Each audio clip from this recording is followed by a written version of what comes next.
Hey there, this is Closet Conference, and this is Shape Your Trauma. Don't let it shape you. Today, we are going to talk about how your trauma, especially in childhood trauma, can influence a person's character and behaviors. Trauma can definitely tap dance all over someone's emotions. How can we remove our mindset out of that trauma and into who we are? Me personally, I have been on a trauma release for quite some time now. There is such a thing as trauma relapse, whether that means you go back to the toxic environment or you find that same type of abusive man or woman, or you go back to that nonchalant attitude, just don't care about anything or anyone. All of these are examples of trauma relapse. And we do this because, as uncomfortable as it may seem, we are comfortable in our own misery because it is the trauma that has made it seem normal. When you get into an argument with someone, is it normal for you to get upset, yell, scream, get physically violent? Or is the first thing that you do want to isolate, shut down, or cry? All of these are trauma responses that needs to be addressed because your emotions are taking over. And the book Let Them, I know I talked about it last week, but she made a valid point. When we are upset and stressed, that may look different for everyone. But our fight or flight responses take over and our brain goes into survival mode. It literally means that our brain controls our body, words, actions, and everything subconsciously. It's saying, hey, look, this is not safe for my body and I need to do something about it. For me, that might look like what I call word vomit or popping bottle. I used to blow up like an erupting volcano. If I was mad, everybody knew it. That's just because I grew up that way. That was my toxic normal. Yelling, screaming, cussing, fighting, gun violence, physical violence, all of that was comfortable for me. I bet you're thinking, how on earth is that comfortable for you? Well, when that's all you know, how would you know that there's something else that could be more comfortable? In all of my relationships and friendships, they all matched my toxic. My friends and my family shared the same trauma bonds. We were ready to fight. I literally felt like I grew up in a war. I felt like I was being prepared by my family and friends to one day have to fight an army, and I needed to know how and what to do. Now that I'm a grown woman and I am facing that same war by starting at the root, trying to understand what war we were all fighting and where it came from. We were all just fighting a generational demon that was sitting back and laughing. Now, I have to laugh because as soon as my feet touch the floor every morning, I can feel the devil shake. Now, most of the time, we don't even realize that we are in a trauma relapse until someone makes a comment on our behavior or asks if we're okay. Because it's so comfortable to us that our bodies just want to gravitate back to it. And how can we control our trauma relapse by trying to stay away from it? Well, that, my friend, is called self-awareness. I truly recommend the book Re-Regulate by Anna Runkle. In this book, she talks about being self-aware of your triggers from your childhood trauma and childhood PTSD. Because yes, that's a thing. Even if you feel like, listen, I don't have any trauma. I grew up fine and I was loved by everybody. Listen, everybody has some type of trauma. Even when you feel like you don't, but you still have issues with certain things, try this book and it explains everything down to a science on why it works. If you don't like to read or you just don't have the time or the patience to read, try some audiobooks or find videos on YouTube. Overall, if you want to run a marathon, you can't just get up off your couch with a bag of potato chips and say, all right, let's run. You have to train and you have to build up your own strength over time. You have to work at it and work hard. It's not easy. But the point is when it comes to finding out who you are without your trauma defining you, you have to invest in yourself. Investing in yourself can look like many things, but for a few examples, I would like to share with you what helped me to just find my self-awareness.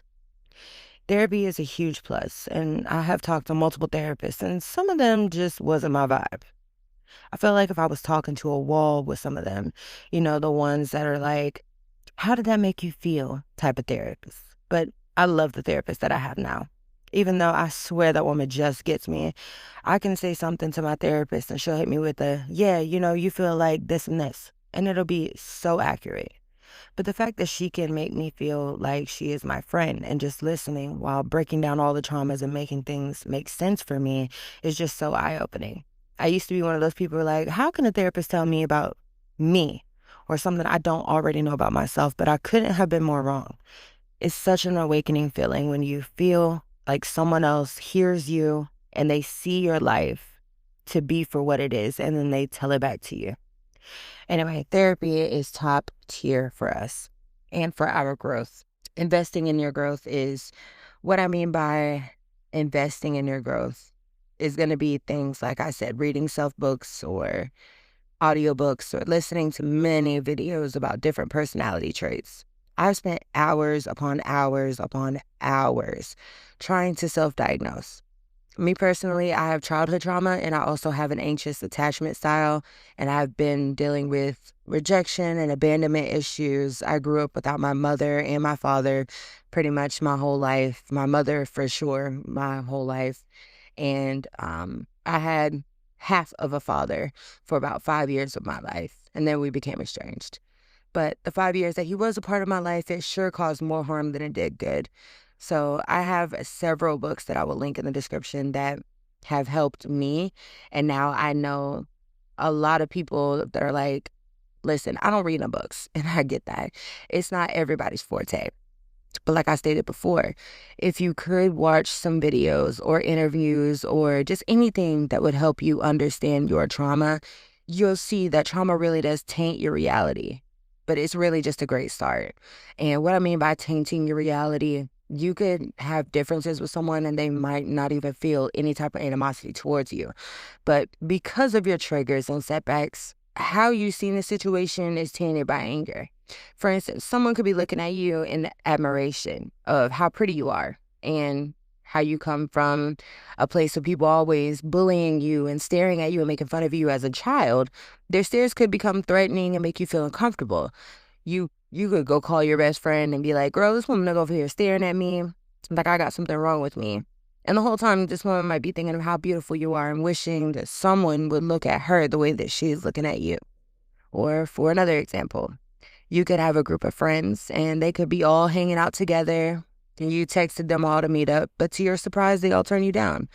You ask why and they give you a different reason of why they each cannot hang out.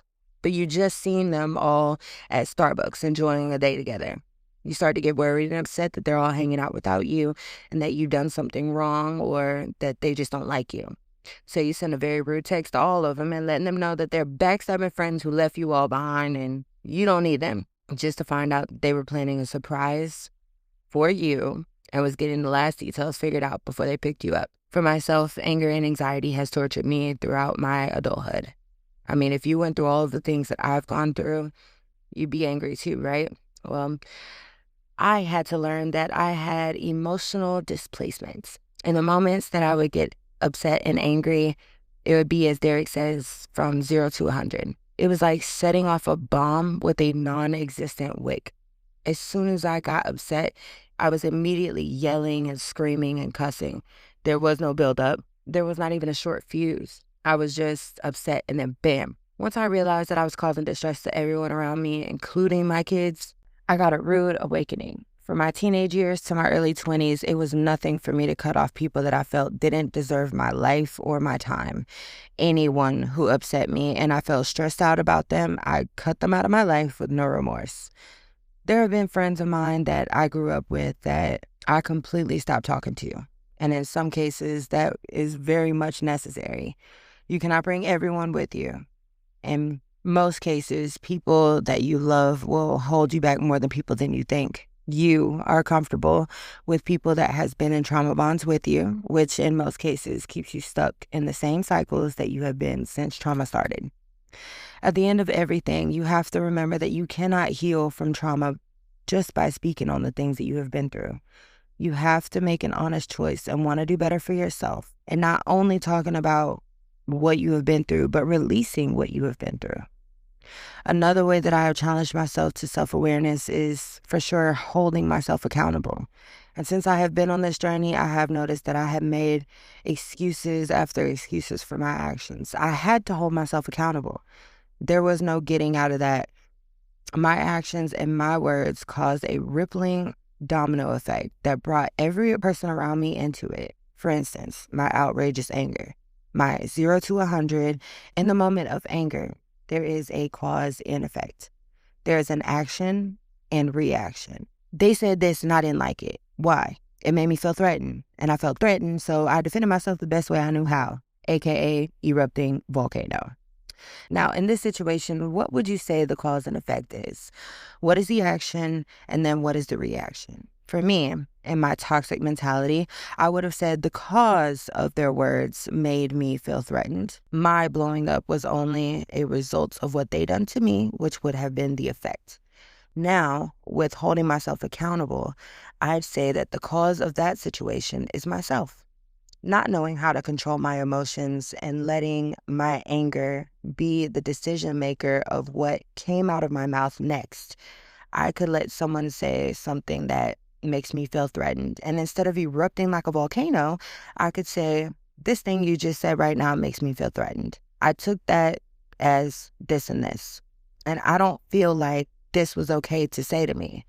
Or I could have asked a question, for example, like, you said you didn't want to go to the movies with me. Did you mean you didn't want to go to the movies, or you just didn't want to go to the movies with me? I found that clarifying a statement with someone else can definitely minimize over half of the feelings that you are having trouble with just from communicating. Listen, one thing about me you're going to find out really quickly: I like to talk, but more so, I like to solve problems through talking. If I can truly understand how you feel or a situation that we don't agree on, I feel like if I can talk enough, I can either understand on my part or I can make you understand how I'm feeling. But I will tell you that communication has always been very important to me. Even when I may not have known how to communicate properly, it still has been a big part of me. And now that I'm starting to learn how to communicate in a healthier manner, I'm also starting to notice others' bad traits with communication. Or I'm picking up on how bad my traits of communication and blowing up has affected the way others communicate with me due to previous experiences. I listened to my Derek telling our son the story of a little boy who cried wolf. And as ironic as this may be, it made me think about all of the times I really wanted to change my toxic traits about myself and my toxic communication, and how I apologized so often for blowing up, feeling so intensely guilty for blowing up, but not feeling sorry for the things I've said during the blow up. I still felt threatened. I still felt unheard, dismissed, and disrespected, but not one single thing that I said while I was blowing up was actually processed enough to be heard because of how I was trying to communicate, which goes back to me holding myself accountable. Me sitting in front of my family saying, I give you my word and my promise, I will not do this again. Me saying that and making that promise made me think about every single time that I felt angry, and I would remember that promise. And if I broke that promise, how would my family ever believe me again? I knew that if I blew up even a little bit, my family would say it meant nothing. And I just can't have that. So I held myself accountable. I was open to the possibility that I cannot act on my emotions every time I feel them. I can write them down. I can think and sit with every possible outcome that could come from how I choose to address what upset me. And then make the best decision to do just that. So I'm sure you would ask, as I would have, how does this help me when I'm in an argument or a situation that's upsetting me and I need and want to address it? Well, when you're in a situation that you feel like your emotions has caused more harm than good in the past, it's best not to respond immediately to it. Just walk away. If the situation can and more than likely will become upsetting or triggering for you, then you shouldn't act on it then. Just say, okay, rather than speaking on it right then. The best thing for you to do is just to walk away. Have time to gather your thoughts, and then later on, go back to the person and say, hey, look, earlier or yesterday or a couple days ago, you said this and it made me feel like this. I tell them how it bothered me and why, which goes back to how important it is to learn how to communicate properly, learning how to open your mind to communicating.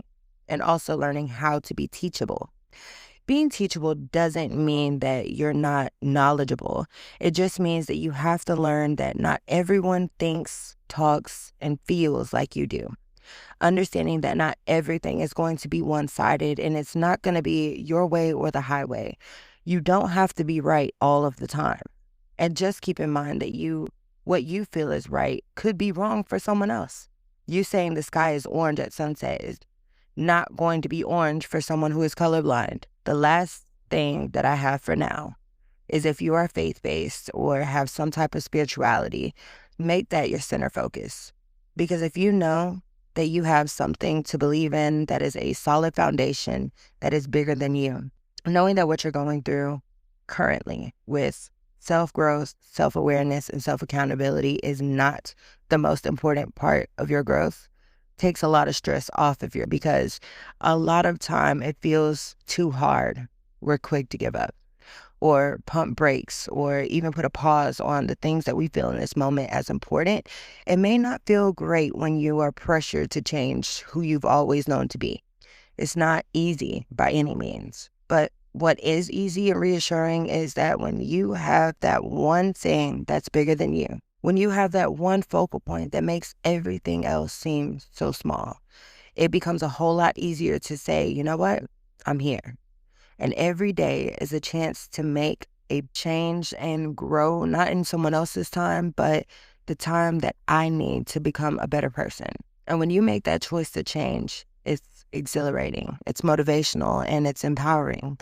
But when it gets hard, it may seem like a burden or a chore or even too much for you to handle. You cannot lose focus by saying, I've always been this way, and even though life is kind of hard, I am who I am, and my trauma made me who I am to protect myself from more trauma. I'm here to tell you that that is nothing but lies and excuse to continue making wrong and toxic choices to not have to bear the burden of choosing your heart. I truly hope this helps everyone who is listening to make a better effort of your choices and decision making. I hope this helps you communicate, and most importantly, how you don't let your trauma control your life anymore. Take these steps and invest in your self-growth. Use them to understand how your trauma is affecting your choices. Think with a clear mind and not with your feelings. It's time to push all of that trauma into a suitcase, lock it, and put it deep into your basement. Because even though you can't get rid of what happened to you, you don't have to let it be the one in the driver's seat. Take control and take care of you. Right now, I'm going to insert a clip from Anna Runkle, who is talking about childhood PTSD and how trauma dysregulates your emotions. I hope that you get from it what I got from it, and I hope you enjoy. Are you familiar with that feeling? Your relationships get dominated by your emotions. Your career gets dominated by your emotions. And being so emotional, like having feelings that are inappropriately intense by most people's standards, or when you get emotional at inappropriate times, that's not something where feeling your feelings is the solution. In my view, emotional dysregulation really is kind of like a wrecking ball or like a tornado that spins around and wrecks everything in its path. Where's it going to go? You don't know. It just sort of comes up out of nowhere and boom, starts destroying things. Sometimes emotional dysregulation goes in the opposite direction, and it just sort of like it's like a light bulb, where all of a sudden it glows really brightly and then goes out. It's dark. There's nothing. You're not feeling anything. Blazing light, nothing. With complex PTSD, what is often a symptom of emotional dysregulation is that flatness after a big outburst. So you might be familiar with some of those patterns. Feelings go out of control. They're coming out in bursts. They're out of proportion to what's going on, or at an inappropriate time, like crying at work or having an angry outburst at your internet provider when you're on a customer service call. And it also refers to going flat emotionally. So it's dysregulated. It's just like not kind of in the middle area that would be appropriate or normal or comfortable for human communication. So big spikes, nothing. But either way, when your feelings are dysregulated, you might say and do things that only overwhelm you further, and then that actually create new traumas that make your situation even harder than it was. So it can be a vicious circle. Okay, yes. So that is Anna Runkle. And she has the book that I've been telling you guys about. It's called Re-Regulated. And I will post the links to the books that I'm telling you guys about down in the description. And very good books. I've read both of them, informative about what is going on in your life, how to deal with it, and just validating everything that you have been through into making you feel like, hey, this is what's been going on with me. And up until now, up until this point, I didn't know that anything was wrong with it. Up until this point, I thought that I was just protecting myself. And even though you may have been protecting yourself, you could have possibly been hurting the people around you, which I had to learn for myself because the only reason why I know the things that I know now is because I took that step to make myself better. There was nothing wrong with the person that I was before. And I'm just speaking on me wanting to protect myself because obviously there was something wrong, or else I wouldn't be seeking my healing journey now.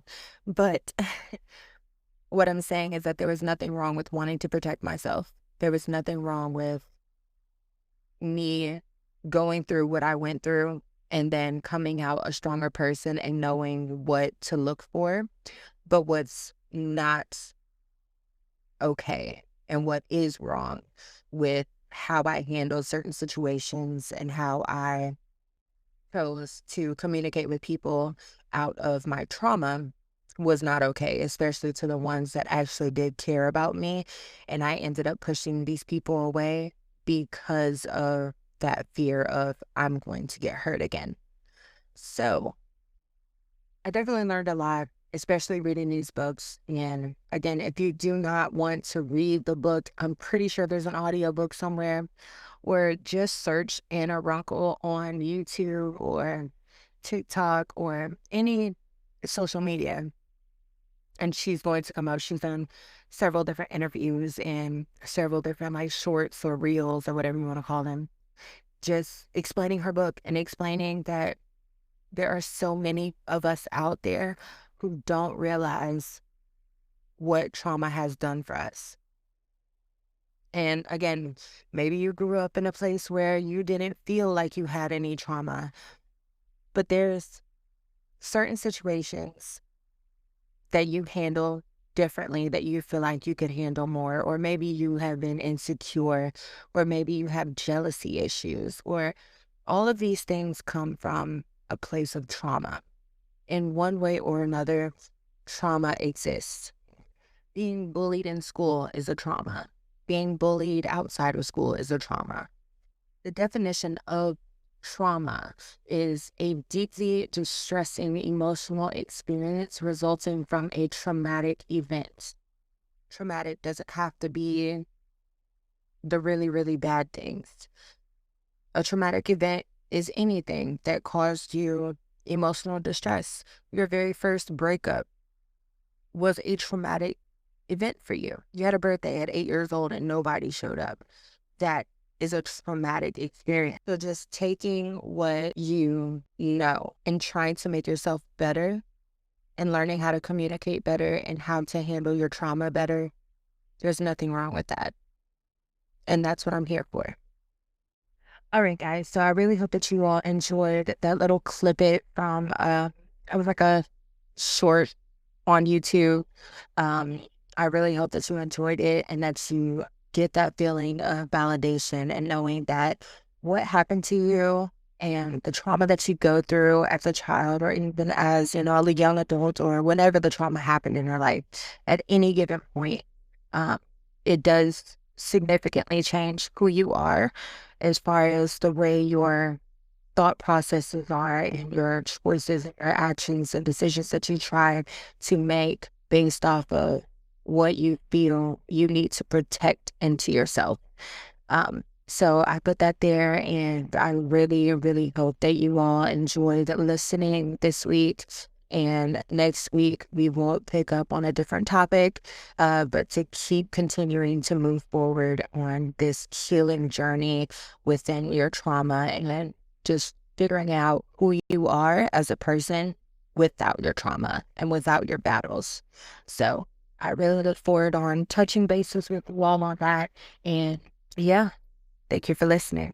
This has been Closet Conference, and I'm excited for what comes next. I love you. See you next time.